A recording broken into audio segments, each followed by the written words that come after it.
Okay ವಿದ್ಯಾರ್ಥಿಗಳೇ, ಇದು ನಿಮ್ಮ ಗುರುಜ್ಞಾನ ಅಕಾಡೆಮಿ ಜಿಗಳಿ. ನಾನು ನಿಮ್ಮ MK ಸ್ವಾಮಿ ಸರ್. ನೋಡಿ ವಿದ್ಯಾರ್ಥಿಗಳೇ, ಮುರಾರ್ಜಿ ಎಂಟ್ರೆನ್ಸ್ ಎಕ್ಸಾಮ್ಗೆ ಸಂಬಂಧಪಟ್ಟಂತೆ ಏನು ವಿಡಿಯೋಸ್ ಅನ್ನ ನೀಡ್ತಾ ಇದಾವೆ, ಅದೇ ರೀತಿ ಒಂದು ವಿಡಿಯೋದಲ್ಲಿ ನಿಮ್ಮ ಮುರಾರ್ಜಿ ಎಂಟ್ರೆನ್ಸ್ ಎಕ್ಸಾಮ್ ನಲ್ಲಿ ಕನ್ನಡ ವಿಷಯದ ಮೇಲೆ ಯಾವ ರೀತಿಯ ಕ್ವಶನ್ಗಳನ್ನ ಕೇಳ್ತಾ ಇರ್ತಾರೆ ಅಂತಂದೇಳಿ ಆಲ್ರೆಡಿ ಒಂದಿಷ್ಟು ವಿಡಿಯೋಸ್ ಕೊಟ್ಟಿದ್ದೀನಿ. ಈ ವಿಡಿಯೋದಲ್ಲಿ ಮತ್ತೊಂದಿಷ್ಟು ಕ್ವಶನ್ಗಳನ್ನ ನಿಮ್ಮ ಜೊತೆಗೆ ಡಿಸ್ಕಷನ್ ಮಾಡ್ತೀನಿ. ನಿಮ್ಮ ಎಕ್ಸಾಮ್ ನಲ್ಲಿ ಮುರಾರ್ಜಿ ಎಂಟ್ರೆನ್ಸ್ ಎಕ್ಸಾಮ್ ನಲ್ಲಿ ಕನ್ನಡ ವಿಷಯದ ಮೇಲೆ ಈ ಒಂದು ಕಾನ್ಸೆಪ್ಟ್ ಮೇಲೆ ಕ್ವಶನ್ಗಳು ಬರ್ತವು. ಈ ರೀತಿ ಪ್ರಾಕ್ಟೀಸ್ ಮಾಡಿದ್ರೆ, ಈ ತರದ ಕ್ವಶನ್ಗಳು ನೀವು ಚೆನ್ನಾಗಿ ಪ್ರಾಕ್ಟೀಸ್ ಮಾಡಿದ್ರೆ ಖಂಡಿತ ನಿಮ್ಗೆ ಒಳ್ಳೆ ಸ್ಕೋರ್ ಬರುತ್ತೆ, ಮತ್ತೆ ಎಕ್ಸಾಮ್ ನಲ್ಲಿ ನೀವು ಸೆಲೆಕ್ಟ್ ಸಹ ಆಗ್ಬೋದು ಅಂತ ಹೇಳ್ತಾ ಇವತ್ತಿನ ಕ್ವಶನ್ಗಳನ್ನು ನೋಡೋದಾದ್ರೆ ಕ್ವಶನ್ಗಳನ್ನ ಅಬ್ಸರ್ವ್ ಮಾಡಿ. ಕ್ವಶನ್ ನಂಬರ್ ಒಂದು, ಕಾರ್ತಿಕ್ ಶಾಲೆಯಲ್ಲಿದ್ದಾಗ ಟೆನ್ನಿಸ್ ಆಡುತ್ತಿದ್ದನು. ಈ ವಾಕ್ಯ ಯಾವ ಕಾಲವನ್ನು ಸೂಚಿಸುತ್ತದೆ? ಕ್ವಶನ್ ಅನ್ನ ಅಬ್ಸರ್ವ್ ಮಾಡ್ಬಿಟ್ಟು ನೀಟಾಗಿ ಕ್ವಶನ್ ಅನ್ನ ಅರ್ಥ ಮಾಡ್ಕೋಬೇಕು ಓದ್ಕೊಂಡು. ಕಾರ್ತಿಕ್ ಶಾಲೆಯಲ್ಲಿದ್ದಾಗ ಟೆನ್ನಿಸ್ ಆಡುತ್ತಿದ್ದನು. ಈ ವಾಕ್ಯ ಯಾವ ಕಾಲವನ್ನು ಸೂಚಿಸುತ್ತಿದೆ? ಆಪ್ಷನ್ ಎ ವರ್ತಮಾನ ಕಾಲ, ಆಪ್ಷನ್ ಬಿ ಭೂತಕಾಲ, ಆಪ್ಷನ್ ಸಿ ಭವಿಷ್ಯತ್ ಕಾಲ, ಆಪ್ಷನ್ ಡಿ ಪ್ರಾಚೀನ ಕಾಲ. ಕಾರ್ತಿಕ್ ಶಾಲೆಯಲ್ಲಿ ಇದ್ದಾಗ ಟೆನ್ನಿಸ್ ಆಡುತ್ತಿದ್ದನು ಅಂದ್ರೆ ಪಾಸ್ಟ್ ಟೆನ್ಸ್, ಅಂದ್ರೆ ಭೂತಕಾಲದಲ್ಲಿದೆ. ಈ ವಾಕ್ಯ ಭೂತಕಾಲವನ್ನ ತಿಳಿಸ್ತಾ ಇದೆ. ಹಾಗಾಗಿ option B right answer. Option B right answer. ಭೂತಕಾಲ, option B right answer. Okay, ಕಾಲಗಳ ಮೇಲೆ ಒಂದು ಕ್ವಶನ್ ಇರುತ್ತೆ. ಈ ರೀತಿ ಸೆಂಟೆನ್ಸ್ ಕೊಟ್ಬಿಟ್ಟು ಇದು ಯಾವ ಕಾಲವನ್ನ ಸೂಚಿಸುತ್ತದೆ ಅಂತ ಕೇಳ್ಬೋದು, ಅಥವಾ ಒಂದು ಸೆಂಟೆನ್ಸ್ ಕೊಟ್ಬಿಟ್ಟು ಇದರಲ್ಲಿ ಭೂತಕಾಲವನ್ನ ಸೂಚಿಸುವ ಪದ ಯಾವುದು ಅಂತಂದು ಹೇಳೋದಾದ್ರು ಕೇಳ್ಬೋದು, ಇಲ್ಲ ಭವಿಷ್ಯತ್ ಕಾಲವನ್ನ ಸೂಚಿಸುವ ಪದ ಯಾವುದು ಅಂತಂದಾದ್ರೂ ಕೇಳ್ಬೋದು. ನಿಮ್ ಕ್ವಶನ್ ಅರ್ಥ ಮಾಡ್ಕೊಂಡಿದ್ರೆ, ಅಂದ್ರೆ ಕಾನ್ಸೆಪ್ಟ್ ಅನ್ನ ನೀವು ಚೆನ್ನಾಗಿ ಅರ್ಥ ಮಾಡ್ಕೊಂಡಿದ್ರೆ ಕ್ವಶನ್ ಯಾವುದೇ ರೀತಿ ಕೇಳಿದ್ರು ಸಹ ನೀವು ಆನ್ಸರ್ ಮಾಡ್ತೀರಾ. ಓಕೆ, ನೆಕ್ಸ್ಟ್ ಕ್ವಶನ್ ನಂಬರ್ 2, ಕೆಳಗಿನ ಯಾವ ವಾಕ್ಯ ವರ್ತಮಾನ ಕಾಲವನ್ನು ಸೂಚಿಸುತ್ತದೆ? ಕೆಳಗಿನ ಯಾವ ವಾಕ್ಯ ವರ್ತಮಾನ ಕಾಲವನ್ನು ಸೂಚಿಸುತ್ತದೆ? ನೋಡಿ, ವರ್ತಮಾನ ಕಾಲವನ್ನು ಸೂಚಿಸುವ ವಾಕ್ಯ ಯಾವುದು, ಸೆಂಟೆನ್ಸ್ ಯಾವುದು ಅಂತ ಕೇಳ್ತಿದ್ರೆ ಆಪ್ಷನ್ ಎ ಗಿಳಿಗಳು ಮಧುಫಲವನ್ನು ತಿಂದವು, ಆಪ್ಷನ್ ಬಿ ಗಿಳಿಗಳು ಮಧುಫಲವನ್ನು ತಿನ್ನುವವು, ಆಪ್ಷನ್ ಸಿ ಗಿಳಿಗಳು ಮಧುಫಲವನ್ನು ತಿನ್ನುತ್ತಿವೆ, ಆಪ್ಷನ್ ಡಿ ಗಿಳಿಗಳು ಮಧುಫಲವನ್ನು ತಿಂದು ಮುಗಿಸಿದ್ದವು. ಇಲ್ಲೇನ್ ಕೇಳ್ತಿದ್ರೆ ವರ್ತಮಾನ ಕಾಲ, ಪ್ರೆಸೆಂಟ್ ಟೆನ್ಸ್. ವರ್ತಮಾನ ಕಾಲ ಅಂದ್ರೆ ಈಗ ನಡೀತಾ ಇರತಕ್ಕಂತಹ ಒಂದು ಘಟನೆಯನ್ನ ಅಥವಾ ಒಂದು ಸಂದರ್ಭವನ್ನ ತಿಳಿಸ್ತಕ್ಕಂತ ಆ ಒಂದು ವಾಕ್ಯ ಏನಾಗಿದೆ ಅದು ವರ್ತಮಾನ ಕಾಲದಲ್ಲಿರುತ್ತೆ. ಈಗ ನಡೀತಾ ಇರತಕ್ಕಂಥದನ್ನ ಹೇಳ್ತಾ ಇರತಕ್ಕಂಥ ವಾಕ್ಯ ಯಾವುದು? ಗಿಳಿಗಳು ಮಧುಫಲವನ್ನ ತಿನ್ನುತ್ತಿವೆ. Option C right answer. ಇದು ವರ್ತಮಾನ ಕಾಲವನ್ನ ಸೂಚಿಸುವ ಒಂದು ವಾಕ್ಯವಾಗಿದೆ. Option C. ತಿನ್ನುತ್ತಿವೆ ಅಂದ್ರೆ ಪ್ರೆಸೆಂಟ್, ಈಗ ತಿಂತಾದವು. ತಿಂದಿದ್ದವು ಅಂದ್ರೆ ಭೂತಕಾಲ. ತಿನ್ನುವವು ಅಂದ್ರೆ ಮುಂದೆ, ನಾಳೆ ಅಂದ್ರೆ ಭವಿಷ್ಯತ್ ಕಾಲ. ಇಲ್ಲಿ ತಿನ್ನುತ್ತಿವೆ ಅಂದ್ರೆ ಈಗ ಪ್ರೆಸೆಂಟ್ ಟೆನ್ಸ್, ಅಂದ್ರೆ ಈಗ ವರ್ತಮಾನ ಕಾಲ. Option C right answer. Okay, next question observe ಮಾಡಿ ವಿದ್ಯಾರ್ಥಿಗಳೇ. ನೆಕ್ಸ್ಟ್ ಕ್ವಶನ್ ಅಬ್ಸರ್ವ್ ಮಾಡಿ. ಕ್ವಶನ್ ನಂಬರ್ 3, ಅವನು ಒಬ್ಬ ಮಹಾನ್ ಸಾಧಕ ಡ್ಯಾಶ್ ಅಂತ ಕೊಟ್ಟಿದ್ದಾರೆ. ಇಲ್ಲಿ ಈ ವಾಕ್ಯದ ಭವಿಷ್ಯತ್ ಕಾಲ ಸೂಚಕ ಪದ ಗುರುತಿಸಿ. ಎಸ್, ಈ ವಾಕ್ಯ ಭವಿಷ್ಯತ್ ಕಾಲವನ್ನ ಹೇಳ್ಬೇಕು ಅಂದ್ರೆ ಭವಿಷ್ಯತ್ ಕಾಲವನ್ನ ಸೂಚಿಸಬೇಕು ಅಂದ್ರೆ ಈ ಡ್ಯಾಶ್ ಇರ್ತಕ್ಕಂಥ ಜಾಗದಲ್ಲಿ ಈ ಯಾವ ಒಂದು ಆಯ್ಕೆಯನ್ನ ನಾವು ಆಯ್ಕೆ ಮಾಡಿದ್ರೆ ಅದು ಭವಿಷ್ಯತ್ ಕಾಲವನ್ನ ಸೂಚಿಸುವ ಒಂದು ವಾಕ್ಯವಾಗುತ್ತೆ ಅಂತ ಕೇಳ್ತಿದ್ರೆ ಆಪ್ಷನ್ ಎ ಆಗುವನು, ಆಪ್ಷನ್ ಬಿ ಆಗಿದ್ದನು, ಆಪ್ಷನ್ ಸಿ ಆಗುತ್ತಾನೆ, ಆಪ್ಷನ್ ಡಿ ಯಾವುದು ಅಲ್ಲ. ಇಲ್ಲಿ ಭವಿಷ್ಯತ್ ಕಾಲವನ್ನ ಸೂಚಿಸಬೇಕು ಈ ವಾಕ್ಯ ಅಂದ್ರೆ ಅವನು ಒಬ್ಬ ಮಹಾನ್ ಸಾಧಕ ಆಗುವನು, ನಾಳೆ, ನಾಡಿದ್ದು ಅಥವಾ ಮುಂದೆ ಇನ್ನು 5-6 ವರ್ಷ ಬಿಟ್ಟು, ಅಂದ್ರೆ ಭವಿಷ್ಯತ್ ಕಾಲ. ಆಗುವನು, option A right answer. Option A right answer. ಆಗುವನು, ಅವನು ಒಬ್ಬ ಮಹಾನ್ ಸಾಧಕ ಆಗುವನು. ಆಗಿದ್ದನು ಅಂದ್ರೆ ಅದು ಭೂತಕಾಲ, ಆಗುತ್ತಾನೆ ಅಂದ್ರೆ ಪ್ರೆಸೆಂಟ್, ಅಂದ್ರೆ ವರ್ತಮಾನ ಕಾಲ. ಆಗುವನು, ನಾಳೆ ಆಗುವನು, ನಾಡಿದ್ದು ಆಗುವನು, ಅದು ಭವಿಷ್ಯತ್ ಕಾಲವನ್ನು ಸೂಚಿಸುವ ಒಂದು ಪದವಾಗಿದೆ. Option A right answer. ನೋಡಿದ್ರಲ್ಲ ವಿದ್ಯಾರ್ಥಿಗಳು, ಈ ರೀತಿಯ ಕ್ವಶನ್ಗಳನ್ನು ನೀವು ಕಾಲಗಳಿಗೆ ಸಂಬಂಧಪಟ್ಟಂತೆ ಚೆನ್ನಾಗಿ ಪ್ರಾಕ್ಟೀಸ್ ಮಾಡಬೇಕು. ಒಂದು ಕ್ವಶನ್ ಇದ್ದೇ ಇರುತ್ತೆ. ಇನ್ನೊಂದು ನಿಮಗೆ ಒಂದು ಮಾಹಿತಿ ಇದೆ. ಏನಪ್ಪ ಮಾಹಿತಿ ಅಂದ್ರೆ, ನಮ್ಮ ಗುರುಜ್ಞಾನ ಅಕಾಡೆಮಿ ಜಿಗಳಿ ನಮ್ಮ ಇನ್ಸ್ಟಿಟ್ಯೂಷನ್ ನಲ್ಲಿ ಈ ಬೇಸಿಗೆ ರಜದಲ್ಲಿ ನಿಮ್ಗೆ ನವೋದಯ ಎಂಟ್ರೆನ್ಸ್ ಎಕ್ಸಾಮ್ಗೆ ಸಂಬಂಧಪಟ್ಟಂತೆ ಅಂದ್ರೆ ಮುಂದಿನ ವರ್ಷದ ನವೋದಯ ಮತ್ತು ಸೈನಿಕ ಮತ್ತು ಮೊರಾರ್ಜಿ ಶಾಲೆಗಳ ಎಂಟ್ರೆನ್ಸ್ ಎಕ್ಸಾಮ್ಗೆ ಸಂಬಂಧಪಟ್ಟಂತೆ ಬೇಸಿಗೆ ಶಿಬಿರ ಇರುತ್ತೆ. ಬೇಸಿಗೆ ಶಿಬಿರ ಸಮ್ಮರ್ ಹಾಲಿಡೇಸ್ ನಲ್ಲಿ ಸಮ್ಮರ್ ಕ್ಯಾಂಪ್ ಇರುತ್ತೆ. ಈ ಸಮ್ಮರ್ ಕ್ಯಾಂಪ್ ನಲ್ಲಿ ನಿಮಗೆ ನವೋದಯ ಮತ್ತು ಸೈನಿಕ ಶಾಲೆಗಳ ಪರೀಕ್ಷೆಗೆ ಸಂಬಂಧಪಟ್ಟಂತ ಕಂಪ್ಲೀಟ್ ತರಬೇತಿ ಸಿಗುತ್ತೆ. 2 ತಿಂಗಳಲ್ಲಿ ಕಂಪ್ಲೀಟ್ ಸಿಲೆಬಸ್ ಕವರ್ ಮಾಡಿಬಿಟ್ಟು ಮತ್ತೆ ನಿಮಗೆ ಎಕ್ಸಾಮ್ಗೆ ಬೇಕಾದಂತ ಎಲ್ಲ ಸ್ಟಡಿ ಮೆಟೀರಿಯಲ್ಸ್ ಅನ್ನು ನಿಮಗೆ ಕೊಟ್ಟು ಮತ್ತೆ 100 ಮಾರ್ಕ್ಸ್ನ ಎಕ್ಸಾಮ್ ಓರಿಯೆಂಟೆಡ್ ಕ್ವೆಶ್ಚನ್ಗಳನ್ನ ನಿಮಗೆ ಪ್ರಾಕ್ಟೀಸ್ ಸಹ ಇರುತ್ತೆ.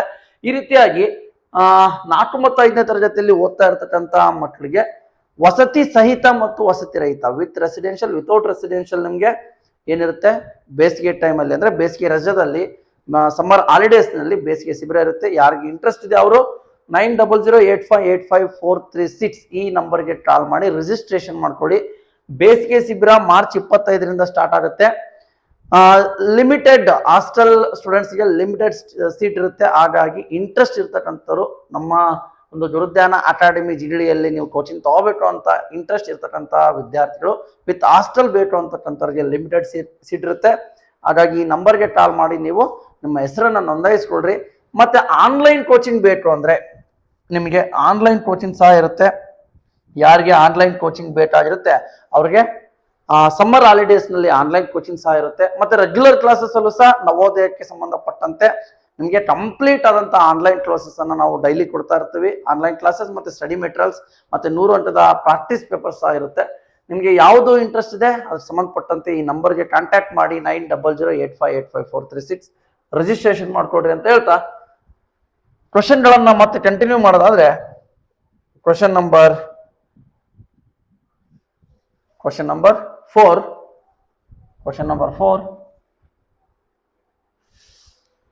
ಸ್ವರದ ಮುಂದೆ ಸ್ವರವು ಬಂದು ಸಂಧಿ ಕಾರ್ಯ ನಡೆಯದಿದ್ದರೆ ಅದು ಸ್ವರದ ಮುಂದೆ ಸ್ವರವು ಬಂದು ಸಂಧಿ ಕಾರ್ಯ ನಡೆಯದಿದ್ದರೆ ಅದನ್ನು ಏನಂತ ಕರೀತಾರೆ? ಆಪ್ಷನ್ ಎ ಲೋಪ ಸಂಧಿ, ಆಪ್ಷನ್ ಬಿ ಆಗಮ ಸಂಧಿ, ಆಪ್ಷನ್ ಸಿ ಪ್ರಕೃತಿ ಭಾವ ಸಂಧಿ, ಆಪ್ಷನ್ ಡಿ ಆದೇಶ ಸಂಧಿ.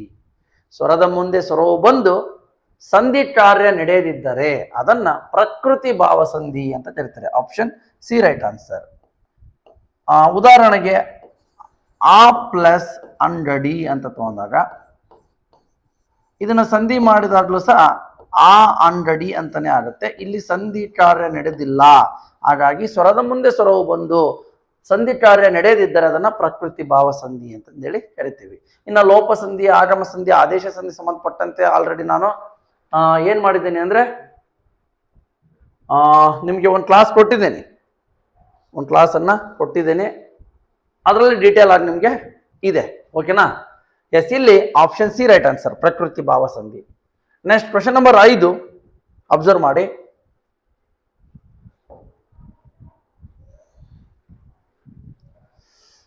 ತುಪ್ಪಳದಂತೆ ಈ ಪದದಲ್ಲಿನ ಪೂರ್ವ ಮತ್ತು ಉತ್ತರ ಪದಗಳು. ಎಸ್, ಈ ಒಂದು ಪದ ಏನಿದೆ ತುಪ್ಪಳದಂತೆ, ಇದನ್ನ ಬಿಡಿಸಿ ಬರೆದಾಗ ಪೂರ್ವ ಮತ್ತು ಉತ್ತರ ಪದಗಳು ಯಾವ ರೀತಿ ಇರ್ತವು? ಆಪ್ಷನ್ ಎ ತುಪ್ಪಳ ಪ್ಲಸ್ ದಂತೆ, ಆಪ್ಷನ್ ಬಿ ತುಪ್ಪಳ ಪ್ಲಸ್ ಅಂತೆ, ಆಪ್ಷನ್ ಸಿ ತುಪ್ಪಳದ ಪ್ಲಸ್ ಅಂತೆ, ಆಪ್ಷನ್ ಡಿ ತುಪ್ಪಳದಲ್ಲಿ ಪ್ಲಸ್ ಅಂತೆ. ಎಸ್ ನೋಡಿ, ಈ ಪದವನ್ನ ಬಿಡಿಸಿ ಬರೆದಾಗ ತುಪ್ಪಳದಂತೆ, ಇದನ್ನ ಬಿಡಿಸಿ ಬರೆದಾಗ ತುಪ್ಪಳದ ಪ್ಲಸ್ ಅಂತೆ, ತುಪ್ಪಳದ ಪ್ಲಸ್ ಅಂತೆ, ತುಪ್ಪಳದಂತೆ, ತುಪ್ಪಳದ ಪ್ಲಸ್ ಅಂತೆ, ತುಪ್ಪಳದಂತೆ.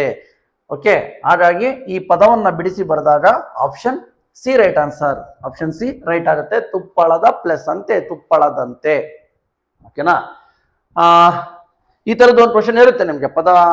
ಒಂದು ಪದವನ್ನು ಕೊಟ್ಟು ಅದನ್ನ ಬಿಡಿಸಿ ಬರೆದಾಗ ಉತ್ತರ ಮತ್ತು ಪೂರ್ವ ಪದ ಯಾವುದು ಅಂತಂದು ಹೇಳಿ ಕೇಳ್ಬೋದು.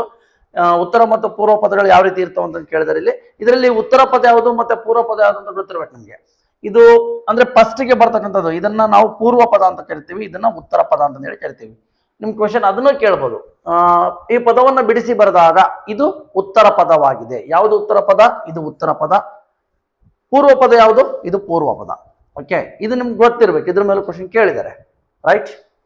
Next question number 6. ಅಲ್ಲಲ್ಲಿ ಈ ಪದ ಯಾವ ಸಂಧಿಗೆ ಉದಾಹರಣೆ? ಅಲ್ಲಲ್ಲಿ ಇದು ಯಾವ ಸಂಧಿಗೆ ಉದಾಹರಣೆ ಈ ಪದ ಅಂತ ಕೇಳ್ತಿದ್ರೆ ಆಪ್ಷನ್ ಎ ಆದೇಶ ಸಂಧಿ, ಆಪ್ಷನ್ ಬಿ ಆಗಮ ಸಂಧಿ, ಆಪ್ಷನ್ ಸಿ ಪ್ರಕೃತಿ ಭಾವ ಸಂಧಿ, ಆಪ್ಷನ್ ಡಿ ಲೋಪ ಸಂಧಿ. ಎಸ್ ನೋಡಿ, ಅಲ್ಲಲ್ಲಿ ಈ ಪದವನ್ನ ಬಿಡಿಸ್ಬೇಡಕ್ ಗೊತ್ತಿರ್ಬೇಕು ನಿಮ್ಗೆ. ಅಲ್ಲಿ ಪ್ಲಸ್ ಅಲ್ಲಿ ಏನಾಯ್ತಿದು? ಅಲ್ಲಲ್ಲಿ ಆಯ್ತು. ಅಲ್ಲಲ್ಲಿ ಇಲ್ಲಿ ಏನು, ಇಲ್ಲಿರ್ತಕ್ಕಂಥ ಈ ಸ್ವರಾಕ್ಷರ ಲೋಪವಾಗಿದೆ, ಹಾಗಾಗಿ ಇದು ಲೋಪ ಸಂಧಿ. Option D right answer. ಅಲ್ಲಿ ಪ್ಲಸ್ ಅಲ್ಲಿ, ಅಲ್ಲಲ್ಲಿ ಇಲ್ಲಿರ್ತಕ್ಕಂಥ ಪೂರ್ವ ಪದದ ಕೊನೆಯಲ್ಲಿರ್ತಕ್ಕಂಥ ಸ್ವರಾಕ್ಷರ ಲೋಪವಾಗಿದೆ, ಬಿಟ್ಟು ಹೋಗಿದೆ, ಹಾಗಾಗಿ ಇದು ಲೋಪ ಸಂಧಿ. Okay, next question number 7. ಸಂಧಿಯಾಗುವಾಗ ಒಂದು ಅಕ್ಷರ ಹೊಸದಾಗಿ ಬಂದರೆ ಅದನ್ನ ಡ್ಯಾಶ್ ಸಂಧಿ ಎನ್ನುವರು. ಸಂಧಿಯಾಗುವಾಗ ಒಂದು ಅಕ್ಷರ ಹೊಸದಾಗಿ ಬಂದು ಸೇರ್ಕೊಂಡ್ರೆ ಅದನ್ನ ಯಾವ ಸಂಧಿ ಅಂತ ಕರೀತಾರೆ?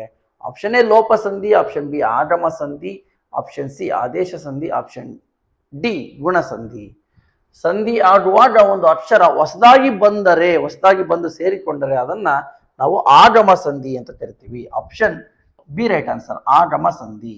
ಆಗಮ ಸಂಧಿಯಲ್ಲಿ ವಕಾರಾಗಮ ಸಂಧಿ, ಯಕಾರಾಗಮ ಸಂಧಿ ಅಂತ ಎರಡು ರೀತಿಯ ಅಕ್ಷರಗಳು, ಅಂದ್ರೆ ಸಂಧಿ ಆಗುವಾಗ ವಾಕ್ಷರ ಆಗಮವಾಗಿ ಬರೋದು ಮತ್ತೆ ಯಾ ಅಕ್ಷರ ಆಗಮವಾಗಿ ಬರತಕ್ಕಂಥ ಸಂದರ್ಭ ಇರುತ್ತೆ. ಆ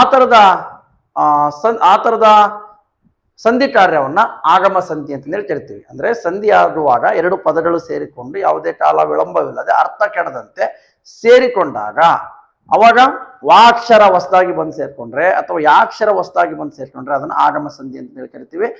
ಇದು ಸಂಬಂಧಪಟ್ಟಂತೆ ನಾನು ಕಳೆದ ವಿಡಿಯೋದಲ್ಲಿ ಹಲವಾರು ಎಕ್ಸಾಂಪಲ್ಸ್ ಸಹ ನಿಮಗೆ ಕೊಟ್ಟಿದ್ದೇನೆ. ಮನೆ ಪ್ಲಸ್ ಅನ್ನು ಇಲ್ಲಿ ಹೇಳೋದಾದ್ರೆ ನಿಮಗೆ ಮನೆ ಪ್ಲಸ್ ಅನ್ನು, ಇಲ್ಲಿ ಎರಡು ಪದಗಳು ಆಯ್ದವು. ಮನೆ ಪ್ಲಸ್ ಅನ್ನು ಎರಡನ್ನೂ ಸೇರಿಸಿ ಸಂಧಿ ಮಾಡಿದಾಗ ಮನೆಯನ್ನು ಆಯ್ತು, ಮನೆಯನ್ನು. ಇಲ್ಲಿ ನೋಡಿ, ಇಲ್ಲಿ ಯಾ ಅಕ್ಷರ ಇಲ್ಲ, ಇಲ್ಲಿ ಯಾ ಅಕ್ಷರ ಇಲ್ಲ, ಆದ್ರೆ ಯಾ ಅಕ್ಷರ ಸಂಧಿ ಕಾರ್ಯದಲ್ಲಿ ಬಂದು ಸೇರ್ಕೊಂಡಿದೆ, ಹಾಗಾಗಿ ಇದು ಆಗಮ ಸಂಧಿ. ಈ ತರ ಹೊಸದಾಗಿ ಬಂದು ಒಂದು ಅಕ್ಷರ ಸೇರ್ಕೊಂಡ್ರೆ ಇಲ್ಲಿ ಸೇರ್ಕೊಳ್ತಕ್ಕಂಥ ಅಕ್ಷರ ಯಾವುದು ಅಂದ್ರೆ ವಾ ಮತ್ತು ಯಾ, ಇವೆರಡೇ ಅಕ್ಷರ ಬಂದು ಸೇರ್ಕೊಳ್ತವು, ಹಾಗಾಗಿ ಅದನ್ನ ಆಗಮ ಸಂಧಿ ಅಂತ ಕರೀತಾರೆ. ಅದರಲ್ಲೂ ವಕಾರ ಆಗಮ ಸಂಧಿ ಮತ್ತು ಯಕಾರ ಆಗಮ ಸಂಧಿ ಅಂತಂದೇಳಿ ಮತ್ತೆ ಅದನ್ನು ಡಿವೈಡ್ ಮಾಡಿ ಹೇಳ್ಬೋದು. ಬಟ್ ನಿಮ್ಮ ಎಕ್ಸಾಮಿಗೆ ಸಂಬಂಧಪಟ್ಟಂತೆ ಆಗಮ ಸಂಧಿ ಅದಕ್ಕೆ ರಿಲೇಟೆಡ್ ಆಗಿ ಕೇಳ್ತಾರೆ ಅಂತ ತಿಳ್ಕೊಂಡಿದ್ರೆ completed. Okay, next question number 8. ಚೀಲೂರಿನಲ್ಲಿರುವ ದೇವಾಲಯ ಯಾವುದು? ಚೀಲೂರಲ್ಲ, ಇದು ಬೇಲೂರು. ಬೇಲೂರಿನಲ್ಲಿರುವ ದೇವಾಲಯ ಯಾವುದು? ಬೇಲೂರಿನಲ್ಲಿರ್ತಕ್ಕಂಥ ದೇವಾಲಯ ಯಾವ ದೇವಾಲಯ ಅಂತ ಕೇಳ್ತಿದಾರೆ ಇಲ್ಲಿ. ಬೇಲೂರಿನಲ್ಲಿರುವ ದೇವಾಲಯ ಯಾವ ದೇವಾಲಯ ಅದು ಅಂತಂದು ಹೇಳಿ ಕೇಳ್ತಿದ್ರೆ ಆಪ್ಷನ್ ಎ ಮಲ್ಲಿಕಾರ್ಜುನ ದೇವಾಲಯ, ಆಪ್ಷನ್ ಬಿ ಚನ್ನಕೇಶವ ದೇವಾಲಯ, ಆಪ್ಷನ್ ಸಿ ಚಾಮುಂಡಿ ದೇವಾಲಯ, ಆಪ್ಷನ್ ಡಿ ಮಂಜುನಾಥ ಸ್ವಾಮಿ ದೇವಾಲಯ, ಮಂಜುನಾಥ ದೇವಾಲಯ. ಓಕೆ, ಬೇಲೂರಿನಲ್ಲಿ ಇದು ನಿಮಗೆ ಥರ್ಡ್ ಸ್ಟ್ಯಾಂಡರ್ಡ್ ಅಲ್ಲಿ ಬರುತ್ತೆ. ಈ ಒಂದು ವಿಷಯಕ್ಕೆ ಸಂಬಂಧಪಟ್ಟಂತೆ ಥರ್ಡ್ ಸ್ಟ್ಯಾಂಡರ್ಡ್ ಒಂದು ಲೆಸನ್ ಇದೆ. ನಿಮ್ಮ ಮೊರಾರ್ಜಿ ಎಕ್ಸಾಮ್ ನಲ್ಲಿ ಹೆಂಗಪ್ಪ ಅಂದ್ರೆ ಥರ್ಡ್ ಸ್ಟ್ಯಾಂಡರ್ಡ್ ಮತ್ತೆ ಫೋರ್ತ್ ಸ್ಟ್ಯಾಂಡರ್ಡ್ ಮತ್ತೆ ಫಿಫ್ತ್ ಸ್ಟ್ಯಾಂಡರ್ಡ್ ಅಂದ್ರೆ 3, 4, 5 ಈ 3 ತರಗತಿಗೆ ಸಂಬಂಧಪಟ್ಟಂತೆ ಕ್ವಶನ್ ಕೇಳ್ತಾ ಇರ್ತಾರೆ. 5ನೇ ಕ್ಲಾಸಿಗೆ ಸಂಬಂಧಪಟ್ಟಂತೆ ಒಂದು 90% ಕ್ವಶನ್ ಇದ್ರೆ ಇನ್ನು ಒಂದು 10% 3 ಮತ್ತು 4ನೇ ತರಗತಿಗೆ ಸಂಬಂಧಪಟ್ಟಂತ ಕ್ವಶನ್ಗಳನ್ನು ಕೇಳ್ತಾ ಇರ್ತಾರೆ. ಇಲ್ಲಿ ಬೇಲೂರಿನಲ್ಲಿರುವ ದೇವಾಲಯ ಯಾವುದಪ್ಪ ಅಂದ್ರೆ ಚನ್ನಕೇಶವ ದೇವಾಲಯ. ಚನ್ನಕೇಶವ ದೇವಾಲಯ. ಚಾಮುಂಡಿ ದೇವಾಲಯ ಎಲ್ಲಿದೆ? ಮೈಸೂರಿನಲ್ಲಿದೆ. ಮಂಜುನಾಥ ದೇವಾಲಯ ಎಲ್ಲಿದೆ? ಧರ್ಮಸ್ಥಳದಲ್ಲಿದೆ. ಇನ್ನು ಮಲ್ಲಿಕಾರ್ಜುನ ದೇವಾಲಯಗಳು ಪರ್ಟಿಕ್ಯುಲರ್ ತಗೊಳಕ್ ಬರಲ್ಲ, ತುಂಬಾ ದೇವಾಲಯಗಳದಾವು. ಆದ್ರೆ ಪಾಪ್ಯುಲರ್ ಇರತಕ್ಕಂಥ ದೇವಾಲಯಗಳನ್ನ ಹೇಳೋದಾದ್ರೆ ಚಾಮುಂಡಿ ದೇವಾಲಯ ಅಂದ್ರೆ ಮೈಸೂರು, ಮಂಜುನಾಥ ದೇವಾಲಯ ಅಂದ್ರೆ ಧರ್ಮಸ್ಥಳ, ಇನ್ನು ಚನ್ನಕೇಶವ ದೇವಾಲಯ ಎಲ್ಲಿದೆ? ಬೇಲೂರಿನಲ್ಲಿದೆ. Okay, next question number 9. ಈ ಕೆಳಗಿನ ಒಗಟನ್ನು ಬಿಡಿಸಿ. ಚಿನ್ನದ ಅಕ್ಕಿ ಬಾಲದಿಂದ ನೀರು ಕುಡಿಯುತ್ತದೆ. ಚಿನ್ನದ ಅಕ್ಕಿ ಬಾಲದಿಂದ ನೀರು ಕುಡಿಯುತ್ತದೆ. ಈ ಒಗಟನ್ನ ಬಿಡಿಸಿದಾಗ ಯಾವುದು ಒಂದು ಸರಿಯಾದ ಆಯ್ಕೆ ಆಗುತ್ತೆ? ಈ ಒಗಟು ಯಾವ ಒಂದು ಆಯ್ಕೆಯನ್ನ ಸೂಚಿಸುತ್ತೆ? ಆಪ್ಷನ್ ಎ ಬಾವಿ ನೀರು, ಆಪ್ಷನ್ ಬಿ ದೀಪ, ಆಪ್ಷನ್ ಸಿ ಸೌದೆ ಒಲೆ, ಆಪ್ಷನ್ ಡಿ ನಲ್ಲಿ ನೀರು. ಚಿನ್ನದ ಹಕ್ಕಿ ಬಾಲದಿಂದ ನೀರು ಕುಡಿಯುತ್ತದೆ. ಈ ಒಡಟನ್ನ ಬಿಡಿಸಿದಾಗ ಬರ್ತಕ್ಕಂಥ ಸರಿಯಾದ ಉತ್ತರ ಆಪ್ಷನ್ ಬಿ ರೈಟ್ ಆನ್ಸರ್, ದೀಪ. ದೀಪ ದೀಪ ಅಂದ್ರೆ ಆ ಏನು ಹತ್ತಿ ಇದೆ ಅಂದ್ರೆ ಬತ್ತಿಯನ್ನ ಮಾಡಿರ್ತೀವಿ, ಆ ಬತ್ತಿ ಉರಿತಾ ಇರಬೇಕಾದಾಗ ಆ ಎಣ್ಣೆ ಅಂದ್ರೆ ಆ ಹತ್ತಿಯ ಏನು ಇದಿರುತ್ತೆ ಬತ್ತಿ, ಅದರ ಹಿಂದಿನ ಭಾಗದಿಂದ ಆ ಎಣ್ಣೆಯನ್ನ ಹೀರ್ಕೊಂಡು ಆ ದೀಪ ಉರಿತಾ ಇರುತ್ತೆ. ಹಾಗಾಗಿ ಚಿನ್ನದ ಅಕ್ಕಿ ಅಂದ್ರೆ ಆ ಬೆಂಕಿ ಚಿನ್ನದ ಕಲರ್ ಇರ್ತಾನೆ, ಹಾಗಾಗಿ ಆ ಚಿನ್ನದ ಹಕ್ಕಿ ಬಾಲದಿಂದ ನೀರು ಕುಡಿಯುತ್ತದೆ ಅಂದ್ರೆ ಅದು ದೀಪಕ್ಕೆ ಹೋಲಿಕೆ ಮಾಡಿ ಹೇಳ್ತಕ್ಕಂಥ ಒಂದು ಒಡಟಾಗಿದೆ. Option B right answer. Okay, next question number 9-10. Question number 10, ಅರ್ಥದ ಆಧಾರದಲ್ಲಿ ಗುಂಪಿಗೆ ಸೇರದ ಪದ ಗುರುತಿಸಿ. ನೋಡಿ, ಇಲ್ಲಿ ಇರ್ತಕ್ಕಂಥ 4 ಪದಗಳಲ್ಲಿ ಅರ್ಥದ ಆಧಾರದ ಮೇಲೆ, ಮೀನಿಂಗ್ ಆಧಾರದ ಮೇಲೆ ಯಾವುದು ಗುಂಪಿಗೆ ಸೇರಲ್ಲ? ನಾಟಕ, ಚರಿತ್ರೆ, ಚಿತ್ರ, ಪುರಾಣ. ಆಪ್ಷನ್ ಎ ನಾಟಕ, ಆಪ್ಷನ್ ಬಿ ಚರಿತ್ರೆ, ಆಪ್ಷನ್ ಸಿ ಚಿತ್ರ, ಆಪ್ಷನ್ ಡಿ ಪುರಾಣ. ಇಲ್ಲಿ ನೋಡಿ, ನಾಟಕ ಒಂದು ಸನ್ನಿವೇಶವನ್ನ ಪ್ರಸಾರ ಮಾಡುತ್ತೆ, ಒಂದು ಸನ್ನಿವೇಶವನ್ನ ಹೇಳುತ್ತೆ. ಚರಿತ್ರೆ ಅದು ಒಂದು ಸಂದರ್ಭ ಸನ್ನಿವೇಶವನ್ನ ಕುರಿತು ಹೇಳ್ತತಿ. ಪುರಾಣ ಸಹ ಒಂದು ಸನ್ನಿವೇಶ, ಒಂದು ಘಟನೆಯನ್ನ ಕುರಿತು ಹೇಳ್ತಕ್ಕಂಥದ್ದು. ಆದ್ರೆ ಚಿತ್ರ ಅಂತಕ್ಕಂಥದ್ದು ಒಂದು ಒಂದು ಒಂದು ಇಮೇಜ್ ಅನ್ನ ಅಥವಾ ಒಂದು ಯಾವುದಾದ್ರೂ ಒಂದು ಏನನ್ನ ಚಿತ್ರವನ್ನ, ಒಂದು ಚಿತ್ರ ಅಂದ್ರೆ ಗೊತ್ತಿದೆಯಲ್ಲ ನಿಮ್ಗೆ, ಒಂದು ಫೋಟೋ ಅಂತಂದು ಹೇಳ್ತಾವ ನಾವು, ಅದಷ್ಟೇ ಇರುತ್ತೆ ಅದು. ಹಾಗಾಗಿ ಅರ್ಥದ ಆಧಾರದ ಮೇಲೆ ನಾವು ಚಿತ್ರ ಅಂತಕ್ಕಂಥ ಪದವನ್ನ ಏನ್ ಮಾಡ್ಬೋದು, ಗುಂಪಿಗೆ ಸೇರಲ್ಲ ಅಂತಂದು ಹೇಳಿ ತೆಗಿಬಹುದು. Option C right answer. Okay, ಈ ರೀತಿಯಾಗಿ ಗುಂಪಿಗೆ ಸೇರದ ಪದವನ್ನ ಗುರುತಿಸಿ ಈ ತರದ ಕ್ವಶನ್ ಒಂದು ಇದ್ದೇ ಇರುತ್ತೆ ನಿಮ್ಗೆ. ಅದು ಒಂದು ಕಾನ್ಸೆಪ್ಟ್ ಆಧಾರದ ಮೇಲೆ ಕೊಟ್ಟಿರ್ತಾರೆ. ಅದರಲ್ಲಿ 3 ಆಯ್ಕೆಗಳು ಒಂದು ಕಾನ್ಸೆಪ್ಟ್ಗೆ ಸಂಬಂಧಪಟ್ಟಿದ್ರೆ, ಒಂದು ಆಯ್ಕೆ ಮಾತ್ರ ಬೇರೆ ಕಾನ್ಸೆಪ್ಟ್ಗೆ ಸಂಬಂಧಪಟ್ಟಿರುತ್ತೆ. ನೆಕ್ಸ್ಟ್ ಕ್ವಶನ್ ನಂಬರ್ 11, ಕೊಟ್ಟಿರುವ ಪದಕ್ಕೆ ನಾನಾರ್ಥಗಳನ್ನು ಗುರುತಿಸಿ. ನಾನಾರ್ಥಕ್ಕೆ ಸಂಬಂಧಪಟ್ಟಂತ ಒಂದು ಕ್ವಶನ್ ಇರುತ್ತೆ ನಿಮ್ಗೆ. ಕೊಟ್ಟಿರುವ ಪದಕ್ಕೆ ನಾನಾರ್ಥಗಳನ್ನು ಗುರುತಿಸಿ. ಕಾಡು, ಅದರ ನಾನಾರ್ಥ ಹೇಳ್ತಕ್ಕಂಥ ಆಪ್ಷನ್ ಯಾವುದು? ಆಪ್ಷನ್ ಎ ಅರಣ್ಯ, ತೀಕ್ಷ್ಣ. ಆಪ್ಷನ್ ಬಿ ಕೆಟ್ಟ, ಬೆಟ್ಟ. ಆಪ್ಷನ್ ಸಿ ಪೀಡಿಸು, ಅರಣ್ಯ. ಆಪ್ಷನ್ ಡಿ ಕೆಂಡ, ಪೀಡಿಸು. ಕಾಡು ಅಂದ್ರೆ ಇದರ ನಾನಾರ್ಥಕ ಪದಗಳು ಯಾವ್ಯಾವಪ್ಪ ಅಂದ್ರೆ, ಕಾಡು ಅನ್ನುವ ಈ ಪದಕ್ಕೆ ನಾನಾರ್ಥ ನೀಡ್ತಕ್ಕಂಥ ಪದಗಳು ಆಪ್ಷನ್ ಸಿ ರೈಟ್ ಆನ್ಸರ್, ಪೀಡಿಸು. ಕಾಡು ಅಂದ್ರೆ ಪೀಡಿಸುವುದು, ಮತ್ತೆ ಅರಣ್ಯ ಅಂತಕ್ಕಂಥ ನಾನಾರ್ಥ ಬರುತ್ತೆ. ಹಾಗಾಗಿ option C right answer. Okay, next question number 12, ಕೊಟ್ಟಿರುವ ನುಡಿಗಟ್ಟಿನ ಅರ್ಥ ತಿಳಿಸಿ. ಕೊಟ್ಟಿರುವ ನುಡಿಗಟ್ಟಿನ ಅರ್ಥ, ನುಡಿಗಟ್ಟಿಗೆ ಸಂಬಂಧಪಟ್ಟಂತ ಕ್ವಶನ್ ಇರುತ್ತೆ. ಕಾಲು ತೆಗೆ ಈ ನುಡಿಗಟ್ಟಿನ ಅರ್ಥ ಏನು? ಆಪ್ಷನ್ ಎ ಹೊರಡು, ಆಪ್ಷನ್ ಬಿ ಕಾಲನ್ನು ಕೀಳು, ಆಪ್ಷನ್ ಸಿ ಕಾಲು ತೆಗೆದಿಡು, ಆಪ್ಷನ್ ಡಿ ಬಿಚ್ಚಿಡು. ಕಾಲು ತೆಗೆ ಅಂದ್ರೆ ಹೊರಡು, ಅಂದ್ರೆ ಆ ಸ್ಥಳದಿಂದ ಹೊರಟು ಹೋಗು, ಆ ಸ್ಥಳದಿಂದ ಹೊರಟು ಹೋಗು, ಹೊರಡು ಅನ್ನುವ ಅರ್ಥವನ್ನು ಕೊಡುತ್ತೆ. ಹಾಗಾಗಿ ಆಪ್ಷನ್ ಎ ರೈಟ್ ಆನ್ಸರ್. ಕಾಲು ತೆಗೆ ಅಂದ್ರೆ ಆ ಸ್ಥಳದಿಂದ ಹೊರಟು ಹೋಗು, ಹೊರಡು ಅನ್ನುವ ಅರ್ಥ ಬರುತ್ತೆ. ಈ ನುಡಿಗಟ್ಟಿನ ಅರ್ಥ ಹೊರಡು. Option A right answer. Okay, next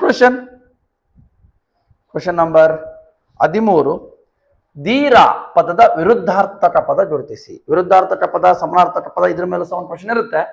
ಧೀರ ಪದದ ವಿರುದ್ಧಾರ್ಥಕ ಪದ.